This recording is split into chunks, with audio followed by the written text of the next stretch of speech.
Hello and welcome to Stargazer Academy. हमने start किया था क्लास 9 चैप्टर नंबर 3 बायोडाइवर्सिटी।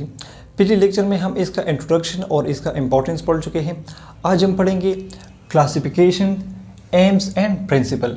सबसे पहले बात करते हैं कि व्हाट इज़ क्लासिफिकेशन। तो classification is the arrangement of living organism okay into different groups, यानी इन जो लिविंग ऑर्गेनिज्म है उनका अरेंजमेंट डिफरेंट ग्रुप्स में बेस्ड ऑन देयर सिमिलरिटीज़। किस बेस पे? उनके बीच जो सिमिलरिटी पाई जाती है उसके बेस पे। तो सबसे पहले जो हमने क्लासिफिकेशन की है लिविंग ऑर्गेनिज्म की, वो बहुत बेसिक है। हमने लिविंग ऑर्गेनिज्म को क्लासिफाई किया है दो ग्रुप्स में, एक है प्लांट्स, दूसरे है एनिमल्स। अब प्लांट्स में जो सिमिलरिटीज़ पाई जाती है वो ये है कि जितने भी प्लांट्स होंगे वो एक जगह से दूसरी जगह मूव नहीं कर सकते, और जो एनिमल्स है उनमें सिमिलरिटी ये होती है कि वो एक जगह से दूसरी जगह मूव कर सकते हैं। दूसरी जो सिमिलरिटी होती है प्लांट में वो ये है कि वो अपना खुराक खुद बना सकते हैं, और जो एनिमल में सिमिलरिटी होती है वो ये है कि वो अपना खुराक खुद नहीं बना सकते। तो इन सिमिलरिटीज़ के बेस पर हमने एनिमल्स और प्लांट्स को क्लासीफाई किया है। लेकिन ये दो मेन कैटेगरीज हो गए।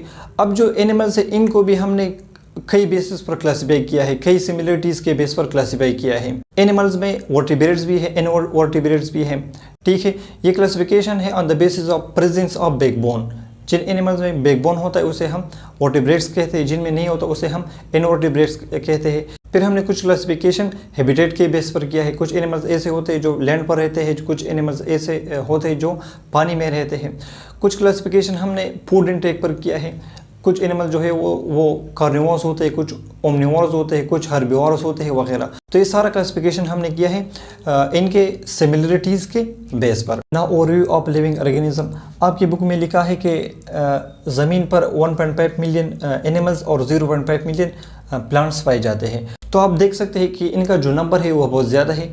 इसको हम इन सारे एनिमल्स को या इन सारे प्लांट्स को हम एक साथ नहीं पढ़ सकते, इनमें बहुत ज़्यादा कम्प्लेक्सिटीज़ होती है। फॉर एग्जांपल अगर हम साइज़ की बात करें तो कुछ एनिमल्स का साइज़ बहुत ज़्यादा छोटा होता है, कुछ एनिमल जो होते हैं वो बहुत ज़्यादा बड़े होते हैं। अगर हम फूड इनटेक की बात करें तो कुछ एनिमल्स ऐसे होते हैं जो ओमनिवोरस होते हैं, कुछ एनिमल्स हर्बिवोर होते हैं वगैरह। अगर हम हैबिटेट की बात करें तो कुछ एनिमल्स ऐसे होते हैं जो हमने पहले भी बात कि वो पानी में रहते हैं, कुछ ज़मीन में रहते हैं, कुछ सहरा में रहते हैं वगैरह। अगर हम एनिमल्स की बॉडी शेप की बात करें तो इसमें भी बहुत ज़्यादा वेराइटीज़ होती है। तो आप देख सकते हैं कि इनमें बहुत ज़्यादा कम्प्लेक्सिटीज़ पाई जाती है, इसलिए हम इनको एक साथ नहीं पढ़ सकते। नाउ एम्स ऑफ क्लासिफिकेशन, कि ये जो क्लासिफिकेशन हम करते क्यों हैं, इसका मकसद क्या है। तो बायोलॉजी की दो ब्रांचेस है जिसमें हम क्लासिफिकेशन को पढ़ते हैं। एक है टेक्सोनॉमी, दूसरा है सिस्टमैटिक्स। What is taxonomy? तो it is the study of classification. इसमें हम क्लासिफिकेशन को पढ़ते हैं और इसका क्या मकसद होता है, to determine similarities and differences among living organism, कि जो लिविंग ऑर्गेनिज्म है इनमें सिमिलरिटीज़ क्या है और इनमें डिफरेंसेस क्या है। तो ये होता है टेक्सोनॉमी। और जो सिस्टमेटिक होता है it is study of evolutionary history, जो लिविंग ऑर्गेनिज्म इनकी एवोल्यूशन के बारे में हम पढ़ते हैं। और दूसरा to find the evolutionary relationship, और जो लिविंग ऑर्गेनिज्म है इनका पास में क्या रिलेशनशिप था एक दूसरे के साथ वो हमें पता चल जाए। तो अगर हम कलेक्टिवली टेक्सोनॉमी और सिस्टमेटिक को देख ले तो एम ऑफ क्लासिफिकेशन ये है कि लिविंग ऑर्गेनिज्म में हमें उनके डिफरेंसेस और सिमिलरिटीज़ का पता चल जाए और उनके पास में एक दूसरे के साथ क्या रिलेशनशिप थे उसका पता चल जाए। तो ये है aim of classification. Now basis of classification की जो हम क्लासिफिकेशन करते हैं हम किस बेस पर करते हैं। तो ये हमने पहले भी पढ़ा कि ये हम जो करेक्टरिस्टिक में जो सिमिलरिटीज़ पाई जाती है ये हम उस बेस पर करते हैं, और जब कई लिविंग ऑर्गेनिज्म की करेक्टरिस्टिक में सिमिलरिटी पाई जाती है तो उनके बीच एक रिलेशनशिप बनता है, उस रिलेशनशिप के बेस पर हम ये क्लासिफिकेशन करते हैं। तो basis of classification mean classification is based on similarities in characteristic of living organism and relationship amongst living organism. Okay, for example हम एनिमल की क्लासिफिकेशन करते हैं on the basis of its habitat. तो एक है लैंड एनिमल, दूसरे है water animal. Land animal की करेक्टरिस्टिक ये है कि ये लैंड पर रहते हैं, ज़मीन पर रहते हैं, और वाटर एनिमल्स की खसूसियात ये है कि ये वो एनिमल्स होंगे जो पानी में रहते हैं। ओके, तो लैंड और वाटर एनिमल्स को हमने क्लासीफाई किया है इनके सिमिलरिटीज़ इन करेक्टरिस्टिक के बेस पर into land animals and water animals. एक और एग्जांपल आपकी बुक में दिया गया है स्पैरो, पिजन और एंट का, लेकिन उसमें मैंने थोड़ी सी एडिशन की है और उसमें मैंने कॉकरोच भी ऐड किया है।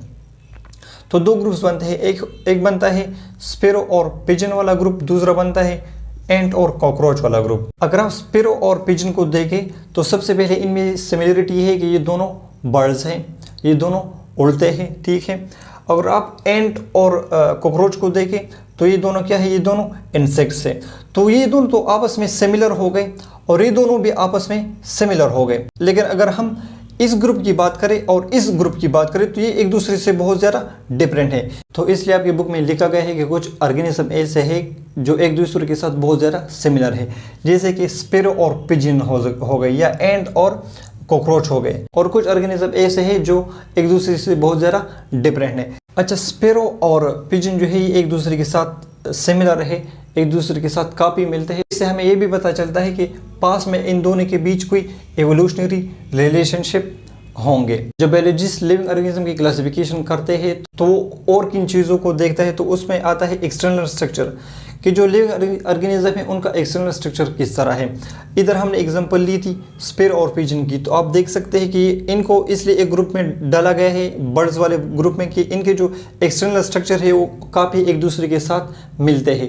लेकिन अगर आप स्पैरो को एंट के साथ कंपेयर कर ले तो इसमें बहुत ज़्यादा डिफरेंट है। तो इसलिए दो अलग अलग ग्रुप बनते हैं on the basis of its external structure या इसके अपीयरेंस के बेस पर।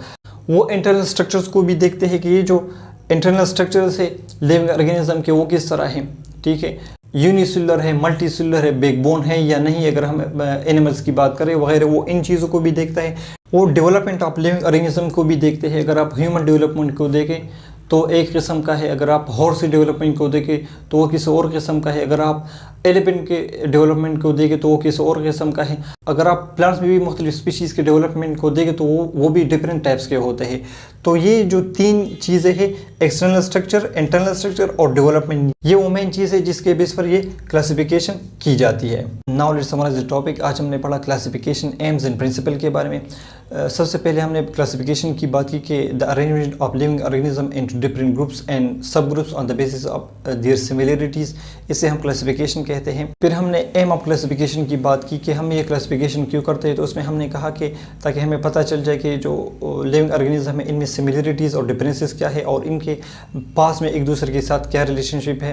फिर हमने बेसिस ऑफ क्लासिफिकेशन की बात की कि ये जो क्लासिफिकेशन हम करते हैं ये किस बेस पर करते हैं, तो उसमें एक्सटर्नल स्ट्रक्चर, इंटरनल स्ट्रक्चर और डेवलपमेंट स्टेजेस आते थे। तो ये था आज का हमारा टॉपिक। इंशाल्लाह मिलते हैं नेक्स्ट लेक्चर में, तब तक के लिए अल्लाह हाफ़िज़।